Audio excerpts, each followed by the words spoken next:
എല്ലാം കേട്ടതിന് ശേഷം ജയമോഹിനി കൃഷ്ണയോട് പറയുന്നുണ്ട്, നിനക്ക് ബിസിനസ്സിലെ എല്ലാ കാര്യമെങ്കിലും അറിയാമെങ്കിൽ പിന്നെ നീ എന്തുകൊണ്ടാണ് ഭരതിനെ ഇതുവരെ ഓഫീസിൽ അടുപ്പിക്കാതിരുന്നത്? എന്തുകൊണ്ടാ അവനെ പാഠങ്ങളൊന്നും പഠിപ്പിച്ചു കൊടുക്കാതിരുന്നത്? അത് കേട്ടിട്ട് കൃഷ്ണ പറയുന്നുണ്ട്, സത്യത്തിൽ അവനെ ബിസിനസ് കാര്യങ്ങളിൽ നിന്ന് അകറ്റി നിർത്തിയത് ഞാനല്ല, മേനോൻ സാറാ. മേനോൻ സാറിന് അറിയാം മകന്റെ യഥാർത്ഥ കയ്യിലിരിപ്പ്. അവൻ ഒരിക്കലും ബിസിനസ്സിലേക്ക് വരരുത് എന്ന് അദ്ദേഹം ആഗ്രഹിച്ചിരുന്നു. അതുകൊണ്ട് തന്നെയാണ് ആ സമയത്ത് അത് കേട്ട് എല്ലാവരും അന്തം വിട്ട് നിൽക്കുകയാണ്. എന്നിട്ട് കൃഷ്ണ പറയുന്നുണ്ട്, ഞാൻ ഇതുവരെ ഒരു രൂപ പോലും കമ്പനിയിൽ നിന്ന് നഷ്ടപ്പെടുത്തിയിട്ടില്ല. മാത്രവുമല്ല, ഈ ഭരത് ആണെങ്കിൽ വലിയ തിരിമറി നടത്തി കമ്പനിയെ മൊത്തത്തിൽ നാശത്തിലേക്ക് നയിക്കാനും വിൽക്കാനും ഒക്കെയായിരുന്നു തീരുമാനിച്ചത്. എന്തായാലും അവൻ്റെ എല്ലാ കള്ളത്തരങ്ങളും ഞാൻ പൊളിച്ചടുക്കിയിട്ടുണ്ട്. ഇനിമേലിൽ അവൻ ബിസിനസ് കാര്യങ്ങളിൽ ഇടപെടാൻ പാടില്ല. അങ്ങനെ വന്നാൽ ഞാൻ എങ്ങനെ പെരുമാറുമെന്ന് എനിക്ക് പോലും പറയാൻ പറ്റില്ല. എനിക്ക് സ്വയം നിയന്ത്രണം നഷ്ടപ്പെട്ട് പോകാനും സാധ്യതയുണ്ട്. അതുകൊണ്ടാ പറഞ്ഞത്. എന്തായാലും ഇതൊക്കെ ഞാൻ നേരത്തെ പോലീസിൽ കംപ്ലൈന്റ് ചെയ്യേണ്ടതാ, പക്ഷേ ചെയ്യാത്തത് പാലക്കൽ ഗംഗാധര മേനോൻ അദ്ദേഹത്തെ ഓർമ്മിച്ചിട്ടാണ്. കാരണം ഞാൻ അങ്ങനെ പോലീസിൽ കംപ്ലൈന്റ് ചെയ്താൽ ഭരത് ആണെങ്കിൽ ഒരു ക്രിമിനൽ കേസിൽ ഉൾപ്പെടും. ഒടുവിൽ പാലക്കൽ ബിസിനസിന്റെ കൂടെയായിരിക്കും അത് ബാധിക്കാൻ പോകുന്നത്. മണിക്കുട്ടി എന്ന് വിളിക്കുമ്പോൾ മണിക്കുട്ടി വിളി കേൾക്കുന്നുണ്ട്. വാ, മുറിയിലേക്ക് പോകാം, ഉമയും വാ എന്ന് പറഞ്ഞിട്ട് കൃഷ്ണ മണിക്കുട്ടിയെയും ഉമയെയും കൊണ്ട് റൂമിലേക്ക് പോകുന്നു. വളരെയധികം ടെൻഷൻ അടിച്ചു നിൽക്കുന്ന കാവ്യ ജയമോഹിനിയോട് പറയുന്നുണ്ട്, ദേ ഇവൻ പറഞ്ഞതൊന്നും നീ വിശ്വസിക്കരുത്. പിന്നെ ഞാൻ ഭരത് പറഞ്ഞത് വിശ്വസിക്കണം എന്നാണോ അമ്മ ഉദ്ദേശിക്കുന്നത്? അതെ, അങ്ങനെ തന്നെ ചെയ്യണം. നാണം കെട്ടവൻ എന്തൊക്കെയാ ചെയ്തു കൂട്ടിയത്? കൃഷ്ണ അവിടെ നിന്ന് ഒറ്റയ്ക്ക് എന്തെല്ലാം സംസാരിച്ചു, എന്തെല്ലാം വിശദീകരണം കൊടുത്തു. ഇതെല്ലാം എന്തുകൊണ്ടാണ് ഭരത് ചെയ്തത് തെറ്റാണെന്ന് നമുക്കറിയാം. അവനിങ്ങ് വരട്ടെ. സത്യത്തിൽ നാണം കെട്ടത് ഈ ഞാൻ തന്നെയാണ്. അവന് ഞാൻ കാണിച്ചു കൊടുക്കുന്നുണ്ട് എന്ന് പറഞ്ഞ് കാവ്യ ഒരു കൊടുങ്കാറ്റ് പോലെ റൂമിൽ നിന്ന് പോകുന്നു.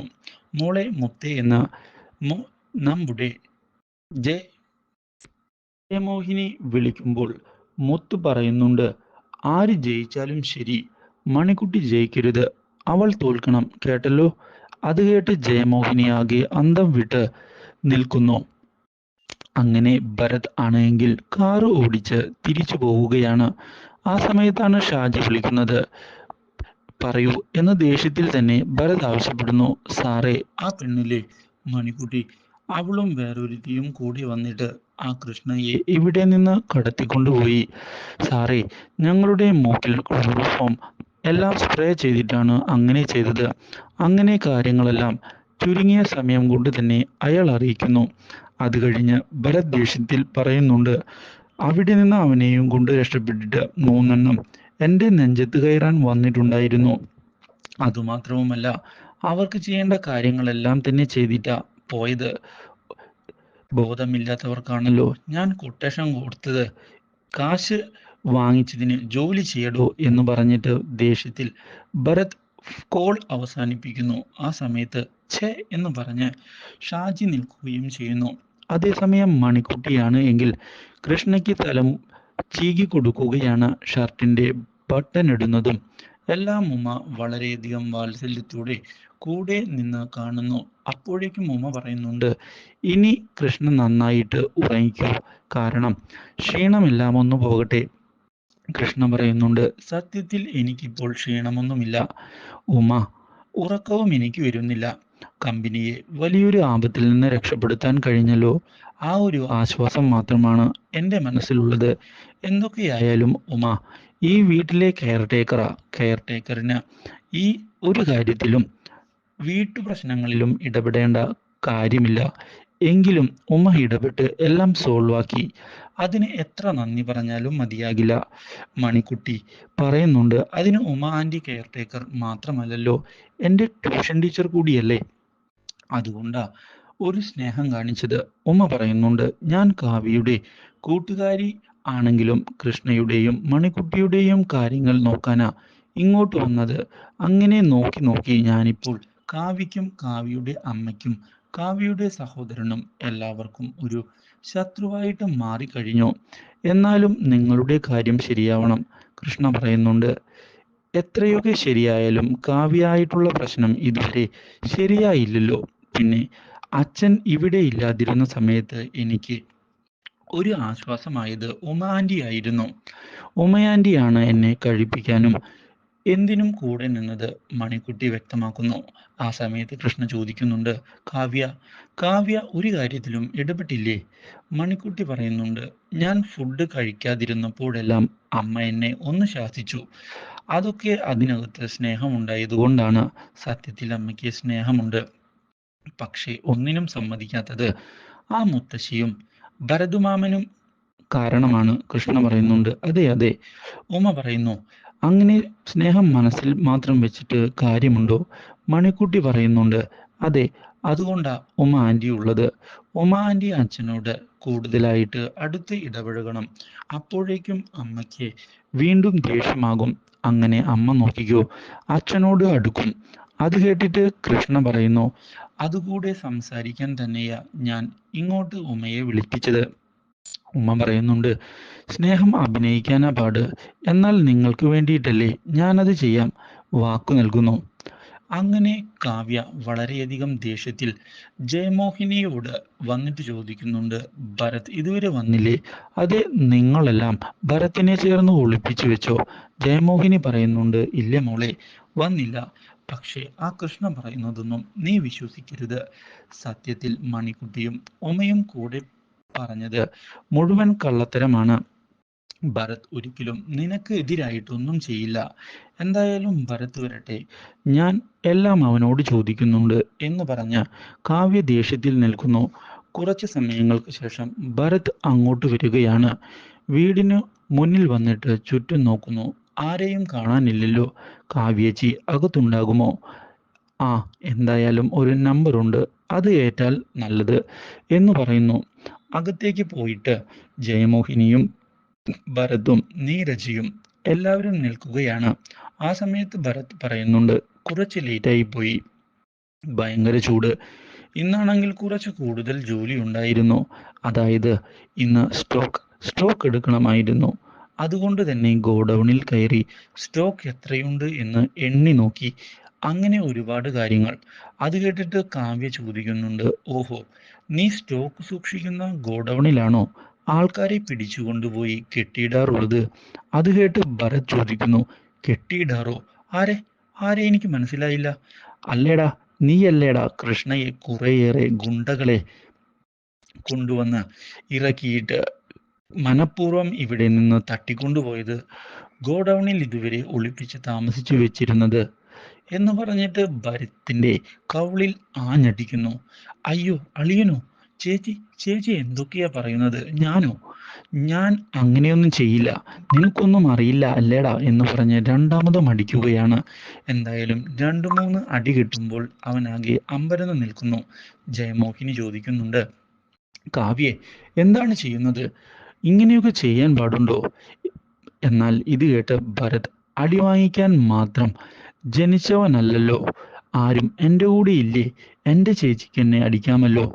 എൻ്റെ ഭാര്യ എന്നെ അടിക്കുന്നത് കണ്ടിട്ടും അവൾക്ക് യാതൊരുവിധ കുഴപ്പവുമില്ല. തെറ്റ് കണ്ടാൽ ഉറപ്പായിട്ടും അടികിട്ടേണ്ടത് തന്നെയാണ് എന്ന് തന്നെയാണ് നീരജ മനസ്സിൽ പറയുന്നത്. എന്നിട്ട് ദേഷ്യത്തിൽ അവിടെ നിന്ന് പോകുന്നു. കണ്ടില്ലേ, അവളും കാലുമാറി. ചേച്ചിക്ക് എന്നെ തല്ലാം, എത്ര വേണമെങ്കിലും തല്ലാം, ഞാനത് കൊള്ളാം, എനിക്കൊരു കുഴപ്പവുമില്ല, എല്ലാം ഞാൻ നിങ്ങൾക്ക് വേണ്ടിയിട്ടാണ് ചെയ്തത്.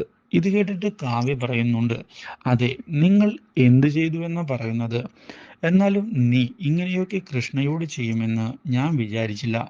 സുഖമില്ലാത്ത ആളായിരുന്നു, എന്തെങ്കിലും പറ്റിയിരുന്നെങ്കിലോ, ഞാൻ ഇവിടെ അകത്തു പോയേനെ. ജയമോഹിനി പറയുന്നുണ്ട്, എല്ലാം നിങ്ങൾക്ക് വേണ്ടി തന്നെയാ ചെയ്തത്. എടാ, നീ അതങ്ങ് പറഞ്ഞു കൊടുക്ക്. ഭരത് പറയുന്നുണ്ട്, അതെ, ഇനിയെങ്കിലും ചേച്ചി അറിയണം എന്തിനാണ് ഞാൻ ഇത്രയധികം വിയർപ്പൊഴുക്കിയത് എന്ന്. ചേച്ചി കൃഷ്ണയോട് പറഞ്ഞില്ലേ ഓഫീസ് കാര്യങ്ങളിൽ ഒന്നും ഇടപെടരുത്, എന്നിട്ടും അയാൾ ഓഫീസിലേക്ക് പോയിരുന്നു. അതും മണിക്കുട്ടിയെയും കൊണ്ട്. എന്തിനാണ്? മണിക്കുട്ടിക്ക് സ്വത്ത് ഉണ്ടാക്കാൻ. പക്ഷേ ഞാൻ അങ്ങനെയല്ല. കണ്ടില്ലേ, മുത്തിന് വേണ്ടിയിട്ടാണ് ഇതുവരെ പ്രവർത്തിച്ചത്. അതുകൊണ്ട് തന്നെ എടുത്ത ആ ഒരു ഓഹരി മുത്തിന്റെ അക്കൗണ്ടിലേക്ക് ട്രാൻസ്ഫർ ചെയ്യാൻ വേണ്ടി ഒരു അക്കൗണ്ട് വരെ ഞാൻ ഓപ്പൺ ചെയ്തു. എന്തായാലും അതിൻ്റെ ഡീറ്റെയിൽസും കാര്യങ്ങളും ദേ എൻ്റെ കയ്യിലുണ്ട് എന്ന് പറഞ്ഞിട്ട് ബാഗിൽ നിന്ന് 2-3 പേപ്പേഴ്സ് എടുത്ത് ജയമോഹിനിയുടെ കയ്യിലേക്ക് കൊടുക്കുന്നു. കാവ്യയെ പറ്റിക്കാനുള്ള എന്തോ ഒരു ഡോക്യുമെന്റ്സാ. എന്നിട്ട് ജയമോഹിനി പറയുന്നുണ്ട്, അതെ, ഭരത് പറയുന്നത് ശരിയാണല്ലോ. എടാ, ഇതാ മണിക്കുട്ടി കാണണ്ട കേട്ടോ, കൊണ്ടുപോയി സൂക്ഷിച്ചു വെക്കേ, ചെല്ലേ എന്ന് പറഞ്ഞിട്ട് പേപ്പേഴ്സ് കൊടുക്കുന്നു. അങ്ങനെ ഭരത് പറയുന്നുണ്ട്, ആ, തല്ലുകൊള്ളാൻ മാത്രം ഭരത്തിന്റെ ജീവിതം ഇനിയും ബാക്കി. എന്നിട്ട് അവൻ റൂമിലേക്ക് പോവുകയാണ്. ആ സമയത്ത് കാവ്യയോടായി ജയമോഹിനി പറയുന്നുണ്ട്, കണ്ടില്ലേ, പാവം അവനാണെങ്കിൽ ഇവിടെ മുത്തിന് വേണ്ടിയിട്ട് കഷ്ടപ്പെടുന്നു.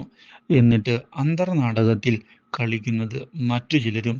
അത് കേട്ടിട്ട് കാവ്യ മനസ്സിൽ പറയുന്നുണ്ട്, യഥാർത്ഥ നാടകം ആരാ കളിക്കുന്നതെന്ന് ഞാൻ കണ്ടുപിടിക്കുന്നുണ്ട്. അതേസമയം ജയമോഹിനി മുത്തിന്റെ അടുക്കിലേക്ക് വരികയാണ്. എന്നിട്ട് പറയുന്നുണ്ട്, എല്ലാത്തിനും കാരണക്കാരായ മണിക്കുട്ടിയായി അവളെ, അവളുടെ ടീച്ചറെയും രണ്ടെണ്ണത്തിനെയും കാവ്യയുടെ അടുക്കൽ നിന്ന് അകറ്റണം. കാവ്യയുമായി സംസാരിക്കാൻ മോള് സമ്മതിക്കരുത്. അത് കേട്ട് മുത്ത് പറയുന്നുണ്ട്, അത് ഞാൻ ഏറ്റു മുത്തശ്ശി. എനിക്ക് ഈ ലോകത്ത് ഏറ്റവും കൂടുതൽ വിശ്വാസം എൻ്റെ മുത്തശ്ശിയെ മാത്രമാണ്. മാത്രവുമല്ല, കാര്യങ്ങളെല്ലാം അതേപടി ചെയ്യുന്നത് മുത്ത് തന്നെയാണ് എന്ന് ജയമോഹിനി പറയുന്നു. ഇതേ തുടർന്ന് വാത്സല്യത്തോടെ ജയമോഹിനി കൂടെ നിർത്തുകയും ചെയ്യുന്നു. കുറച്ച് സമയങ്ങൾക്ക് ശേഷം മുത്ത് നേരെ കാവ്യയുടെ റൂമിലേക്ക് പോവുകയാണ്.